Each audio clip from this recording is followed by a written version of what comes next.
কয়েকদিনের আবহাওয়ায় টেম্পারেচারটা মোটামুটি সাধারণভাবে নর্মাল টেম্পারেচার যেটা থাকার কথা তার তুলনায় একটু বেশি থাকবে, যেটা আজকেও 17.3 সেন্টিগ্রেড টেম্পারেচার ছিল মিনিমাম টেম্পারেচার, মানে নাইট টাইম বা রাতের তাপমাত্রা। সেইটা সাধারণভাবে এই সময় 14.5 ডিগ্রি সেন্টিগ্রেড থাকে। তার মানে বেশ অনেকটা টেম্পারেচার, প্রায় 3 ডিগ্রি টেম্পারেচার বেশি রয়েছে, যা সাধারণভাবে থাকে অন্য বছরে এই সময় তার তুলনায় বেশি রয়েছে রাতের তাপমাত্রা।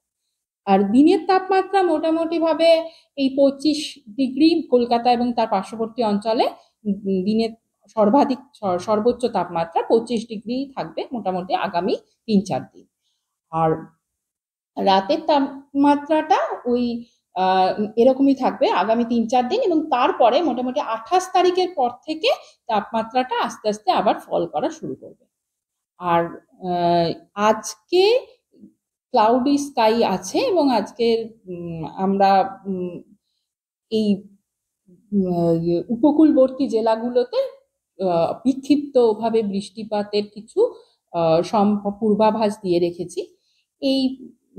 এই পর্যন্তই বলতে পারি। আর কালকে এবং পরশু ভোরের দিকে, কাল পরশু এবং তার পরের দিন ভোরের দিকে ফগ হওয়ার সম্ভাবনা রয়েছে বিক্ষিপ্তভাবে, কিছু কিছু জায়গায় শ্যালো টু মডারেট ফগ হওয়ার সম্ভাবনা রয়েছে, মানে কুয়াশা হওয়ার সম্ভাবনা রয়েছে দক্ষিণবঙ্গের জেলাগুলিতে। তার মধ্যে পূর্ব এবং পশ্চিম বর্ধমান এবং বীরভূম, মুর্শিদাবাদ এই অঞ্চলগুলোতে বেশি। আর যেহেতু ইন্ডাস্ট্রিয়াল এরিয়া রয়েছে পশ্চিম বর্ধমানে, সেখানে ফগ হওয়ার সম্ভাবনা বেশি। আর উত্তরবঙ্গের ক্ষেত্রে আর আজকে এবং কালকে দার্জিলিংয়ে বৃষ্টির সম্ভাবনা রয়েছে। এছাড়া উত্তরবঙ্গের জেলাগুলোতে যেগুলোর মধ্যে কালকে সকালে ভোরে ফগ হওয়ার সম্ভাবনা রয়েছে, মোস্ট অফ দ্য ডিস্ট্রিক্টেই হওয়ার সম্ভাবনা রয়েছে ফগটা।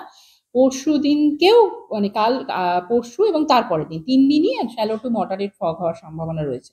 এবং যেটা বললাম প্রথমেই যে দার্জিলিংয়ে বিক্ষিপ্ত বৃষ্টিপাতের সম্ভাবনা রয়েছে আজ এবং কাল। এছাড়া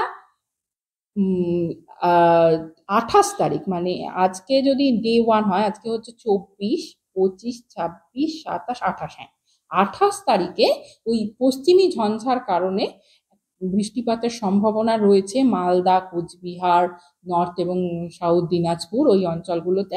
দার্জিলিং বিক্ষিপ্ত বৃষ্টিপাতের সম্ভাবনা রয়েছে 28 এবং 29 তারিখ। এই যে দক্ষিণবঙ্গের ক্ষেত্রে তাপমাত্রা কমে গিয়ে আবার তাপমাত্রা বেড়ে মূলত পশ্চিমী ঝঞ্ঝা একের পর এক আসতে থাকছে, তার কারণে টেম্পারেচারটা এবছর কমতে পারছে না অতটা। আর একটা কারণ হচ্ছে এখন যেহেতু আজকে সকাল থেকে যে হঠাৎ করে কালকের তুলনায়ও যে 1 ডিগ্রি টেম্পারেচার আজকে মিনিমাম টেম্পারেচার বৃদ্ধি পেয়েছে, তার কারণ হচ্ছে আজকে পার্টলি ক্লাউডি স্কাই রয়েছে। এই আংশিক মেঘলা আকাশ থাকলে আমরা জানি যে মিনিমাম টেম্পারেচার বা রাতের তাপমাত্রা বৃদ্ধি পায়, সেটাই হয়েছে। 28 তারিখে যে আপনি একটা বৃষ্টির পূর্বাভাস দিলেন, সেটা উত্তরবঙ্গের ক্ষেত্রে। হ্যাঁ, উত্তরবঙ্গে যেটা মালদা, ওটার কারণ ওটা বললাম তো পশ্চিমী ঝঞ্ঝা, তখনই বলেছি। আর তাপমাত্রা কমবে কবে?